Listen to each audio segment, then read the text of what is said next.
শুভ সকাল আমার প্রিয় বন্ধুরা, কেমন আছো তোমরা সবাই? আশা করি খুব ভালো আছো। আমিও বেশ ভালো আছি। আমার আদুরে স্বপ্ন ব্লগে তোমাদের সকলকে জানাই অনেক অনেক স্বাগত আর অনেক অনেক ভালোবাসা।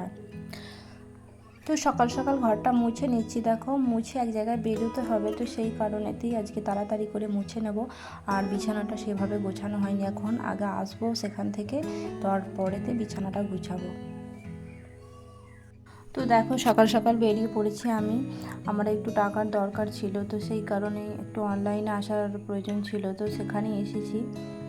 আর এই অনলাইনটা না খুব একটা দূরে নয়, এক বাড়ির একটু কাছাকাছি, তো সেই কারণে এখানেই আসি। আর বেশি ধরনের টাকা তুলতে গেলে যেতে হয় অনেকটা দূরে, তো সেই কারণে আর সেখানে যাইনি। অল্প টাকা, সেই কারণে এখানেই তুলে নেব। তো টাকাটা তোলা হয়ে গেছে, আমি এবার বাড়ি যাব।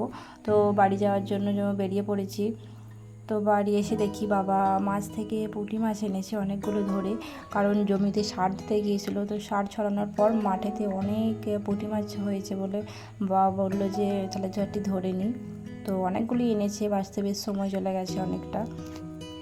মাছ বাছা হয়ে গেছে, তারপরে কিছুক্ষণ খাওয়া দাওয়া করেছি, সিজুকে খাইয়েছি। অনেকটা সময় পর আনাজ কাটতে বসে গেছি, কারণ রান্নাটা চাপাতে হবে সকাল করে, তাই বেলাও হয়ে গেছে অনেকটা।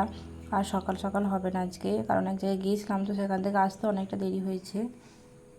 আজও রান্না করব কাঁচকলা, আলু, পেঁপে দিয়ে ডবকা একটু পাতলা ঝোল করব, কারণ গুগলি আছে, তো গুগলি দিয়ে পাতলা ঝোল বানাবো। তো কাঁচকলা গাছেরই হয়েছিল, পেঁপেও মা দিয়ে গিয়েছিলো, তো সেই কারণে আজকে পাতলা একটু ঝোল বানাবো। তো দেখো, সব আনাজগুলো ভাজা হয়ে গেছে, ওর উপরই গুগলি দিয়ে ভালো করে কষে জল দিয়ে দেব, কারণ পাতলা ঝোল খেতে গেলে এভাবেই খেলে বেশি টেস্ট হয়, উপকারী হয়। তো জল দিয়ে দেবো। আর কুলকে খাড়া এনেছিলাম, তো সেই পাতাগুলি দিয়ে দেবো ফুটন্ত অবস্থায়, দিয়ে ভালো করে ঢাকা দিয়ে দেব। তো সিদ্ধও হয়ে গিয়েছে। আর এটা আমি 5 ফোড়ন দিয়ে সম্বর দিয়েছি, তো সম্বরা হয়ে গেছে। তো এবার নামিয়ে নেব। নামিয়ে আজকে মোড়ালা মাছ ছিল, তো মোড়ালা মাছের ঝাল করব। তো সিজু এখন আর ঝালটা খেতে চায় না, সেই কারণে ওকে পুঁটি মাছগুলো ভেজে দেব, আর এইগুলো ঝাল করব। বাবা খাবে, আমরা খাবো সবাই। তো মশলাটা আগে কষে নিচ্ছি, তেলের উপর পেঁয়াজ বাটা দিয়েছি, আদা রসুন বাটা দিয়ে ভালো করে কষে নিচ্ছি এখন। তো কষানো হয়ে গেলে এই গুঁড়ো মশলাটা দিয়ে দেব। আর আমাকে মোরলা মাছটা অতটা খেতে ভালো লাগে না, পুঁটি মাছটা ভালো লাগে। তো এবার গুঁড়ো মশলাটা দিয়ে দেবো, লঙ্কা, হলুদ, জিরা, ধনিয়া গুঁড়ো দিয়ে ভালো করে কষাতে হবে। তো কষিয়ে একটা লাল লাল ঝাল করব আমি মোরলা মাছে, যদি একটু টেস্ট হয়। তো ভালো করে কষিয়ে নিচ্ছি। কষানো হয়ে গেলে এতে পরিমাণ মতো জল দিয়ে দেবো, তো পরিমাণ মতো লবণ দিয়ে দেবো, দিয়ে ফুটে উঠলে মাছগুলো দিয়ে দেব। এই যে মোরলা মাছ ছিল, তো সেগুলোরই ঝাল হচ্ছে। দেখো, ঝালটা হয়ে গেছে। তো এবার পুঁটি মাছগুলো ভেজে নেব। তো আমাকে পুঁটি মাছগুলো ভালো লাগে ভাজা খেতে। আর সিজুকেই দেবো, কারণ মোরলা মাছ সিজু খাবে না। তো দেখো, মাছগুলো আমার ভাজা হয়ে গেছে। আর দেখো, আমাদের বাড়ির সামনে যে জমিটায় জল হয়েছিল, তো এই জল এখনও প্রচণ্ড মাছ আছে, মাছও হয়, আর শামুক হয় পরিমাণে, মানে এত পরিমাণে শামুক হয়।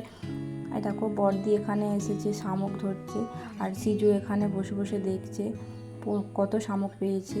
তো সিজু জল ঘাঁটার শেষ নেই, তো ওখানে জল ঘাঁটতেই থাকে। আর তার অনেকটা সময়ের পর বিকালের দিকে সিজুকে পড়াতে বসেছি। তো সিজু পড়ছে, লিখে বেশ এখন ভালো মোটামুটি পড়াশোনা করছে আগের থেকে। আগে অনেক দুষ্টুমি করতো, এখন আর সেরকম করে না, এখন লিখতেও পারে, সবই করে, নিজে নিজেই লিখছে, ওকে বলতে হচ্ছে না। আগে তো মেরে ধরে অনেক বুঝিয়ে তখনও লিখতে চাইতো না। তবে দেখো, আমি চলে এসেছি। সেই যে আগে তাল শুকনো করে রেখেছিলাম ছাদে, সেই তাল শুকিয়ে গেছে, এখন এটাকে কাটার পালা। তো কেটে কৌটার মধ্যে ভরে রাখবো। তো সেই জন্য আমি ছড়ি নিয়ে কাটতে বসে গেছি, একে তুলবো চাকুই করে, ভালো করে তুলতে হবে, আবার ভেঙে গেলে হবে না। অথচ শুকিয়ে গেছে অনেকটাই। তো গোল রুটির মতো দেখছি উঠে এসেছে, বড় রুটির মতন হয়েছে। তো একে ছোট ছোট টুকরো টুকরো করে ওই বয়ামের মধ্যে ভরে রেখে দেব। দেখো কত সুন্দর হয়েছে। এই পাশেরটা বাবা একটু খেয়ে নিয়েছিল, তো সেই কারণে কেটেছে। তো আমি একে টুকরো টুকরো করে ভরে রেখে দেবো। বেশ আমসত্ত্বের মতন হয়ে গেছে। তো আমি তো ফার্স্ট টাইম তাল শুকনো করেছি, তো আমি ভাবতে পারিনি যে এত সুন্দরই বানাতে পারবো। তো সেটা শেষমেশ সাকসেস করতে পেরেছি। তো হয়েছে, খুবই আনন্দ লাগছে। তো এটা কৌটোর মধ্যে ভরে রেখে দেবো, যখন তালের সিজন থাকবে না তখন একটু একটু করে বের করে খাওয়া যাবে। তো এই পিস পিস করে কাটার ব্যাপারটা আমার খুবই ভালো লাগে। দেখো আমি পিস পিস করে কাটতে বসে গেছি এবার। তো সব কটাই কেটে নেব, নিয়ে বয়ামে ভরে ফেলবো একে একে। আমার এই ছোট্ট ভিডিওটি তোমাদের যদি ভালো লেগে থাকে অবশ্যই একটি লাইক করে দিও, আর চ্যানেলে নতুন বন্ধু হয়ে থাকলে অবশ্যই চ্যানেলটিকে সাবস্ক্রাইব করার অনুরোধ রইল। তো দেখো বয়ামে ভরে ফেলেছি, কত সুন্দর লাগছে। তো কৌটোটা ভালো করে এঁটে দেবো। তো এটাকেও দেখো সাবধানে একটু তুলে রাখতে হবে, কারণ সিজু একে যদি দেখে তো ভেঙে ফেলতে পারে, ও যা দুষ্টুমি করে। তো এখনও রাত্রের খাবারটা খেয়ে নেব। তো আজকের ভিডিওটা এখানেই শেষ করছি। দেখা হচ্ছে পরবর্তী সুন্দর একটি ব্লগে।